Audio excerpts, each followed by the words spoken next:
They probably told you what you're supposed to be doing there. So they got all the ballots. They're bringing them here so they can be counted. Look at this line going in both directions. Now there was a protest. There was a protest at St. Luke's outside Meridian that was reported at 1,300. This is definitely bigger than that. You mentioned sponsors pulling out. Take a look at this right here on the main stage. They're cutting sponsors out of the banner. The fire marshal says the evidence clearly shows that this fire was an arson, and the building has also been gutted. But the problem is now that drugs aren't criminalized anymore, courts can't order people to come here for help. Due to recent updates in technology, loggers today are a little bit more brains than brawn. The people we spoke with say they're doing fine and their property is okay, but of course, you can't say the same for all their neighbors. That bottomed out this boat overnight. With another 2 vertical feet tomorrow, it'll be left completely on the shore. This is one of 3 helicopters out here fighting this fire, grabbing water from the Arrow Rock Reservoir. What is most important to you on this election night in a Republican-controlled state historically? So you're not convinced that all the people here are homeless? None of them. None of them are homeless. I'm just a Satanist. You understand calling yourself a Satanist probably isn't winning a lot of people over. But has it been climbing year after year? Oh, yeah. And this year it was just, I couldn't believe it. He just came out and said, he just stole my car. Have you seen that guy before? Does he live here? Yeah, he's my neighbor from back there. Oh, he lives here. He does hope that they can preserve that bell tower, maybe preserve some of the bricks. They are expediting that process because at ITD, it is a priority and they feel that things need to change. Headlining show just ended at 10 o'clock, probably why it's so busy here on Grove right now, but that main stage location is gonna have to change. The road to the Canyon County Courthouse is laced with detours. And at 18 years old, Bailey Phanopoulos already knows.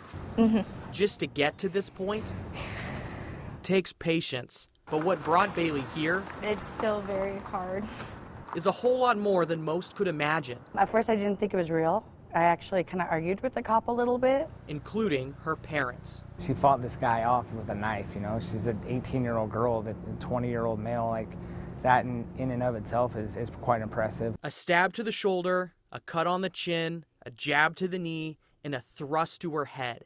Bailey, out of nowhere, was in a fight for her life. I had never talked to him except for saying congratulations at his wedding, and then him asking me if I could help him go shopping for his wife. And I had said yes, that is it. And the attack would have ended much differently if it wasn't for a change of direction. He stabbed me in the head, which the knife bent, and if the tip of the knife did not break off in my knee, it would have killed me. Today, Bailey and her family watched a Canyon County judge sentence Wyatt Cunningham to 15 years in prison. But this sentence, too, was a detour.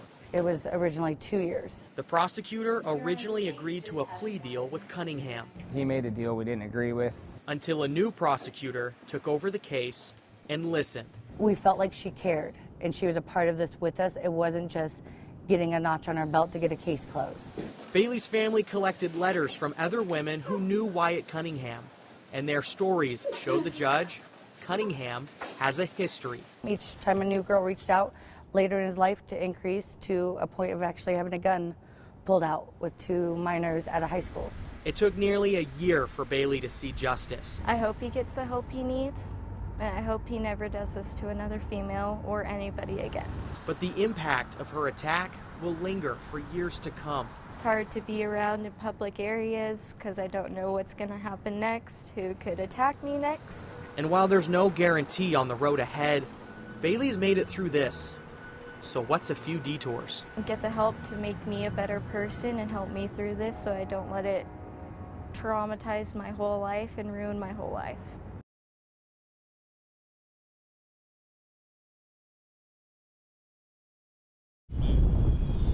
As if the town's namesake didn't already give it away, Right there. Boise's known to have trees. Here?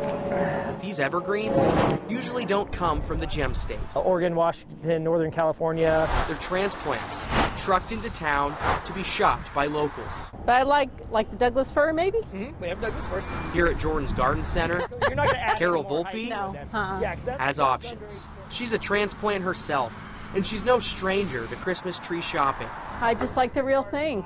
As long as I can do it, I'm going to do it. And as long as she's been doing it, these trees have been growing. We're usually ready to sell within 7 to 12 years, depending on the variety. And the variety of those price tags they're growing too. Well, I would say the prices have more than doubled over the past decade. Realistically, just because the supply has gone down, the demand has gone up. Jordan Risch owns the seasonal market.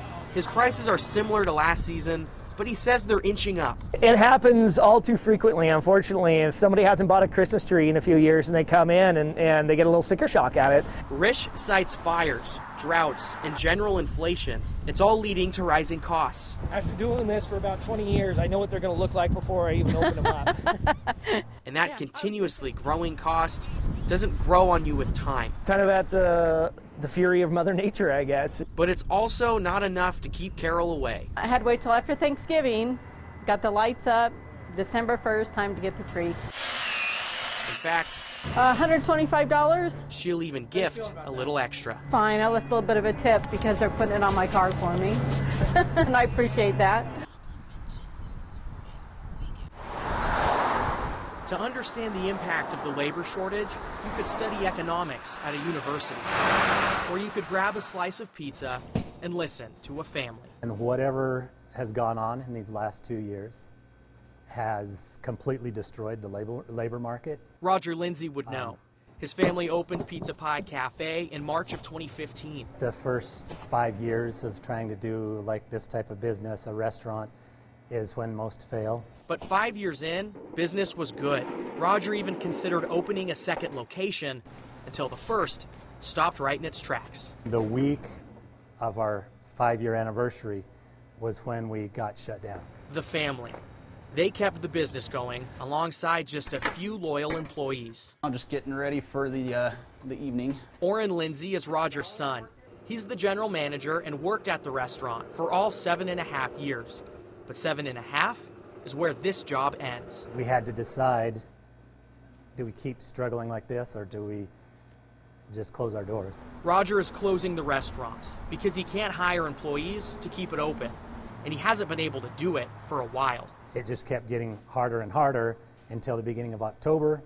We could no longer be open for lunch because we didn't have enough people to do that. It's a pizza shop. Roger knows employees will move on for careers and other opportunities, but he didn't know nobody would want to take their place. We get occasional applications, and several of them, my general manager sets up an interview for them to come in, and they don't show up.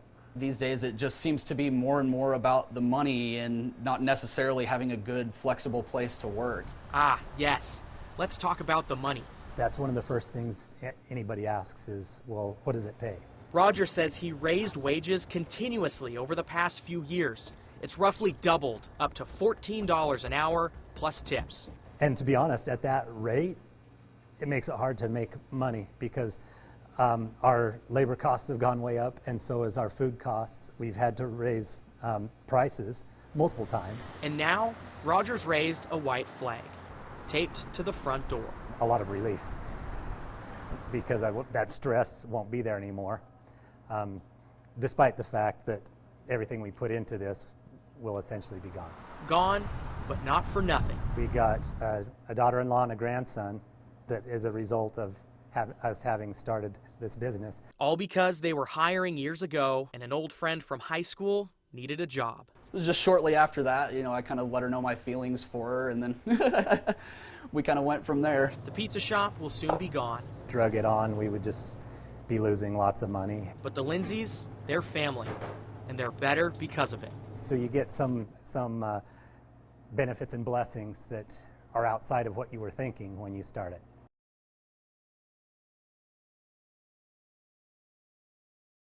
This next question I have for you, Andrew, is a difficult one. Just being in that town, being part of that community, you went to school not very far from there. You've spoken with some of the friends of some of these people, or at least some people who are very connected to this.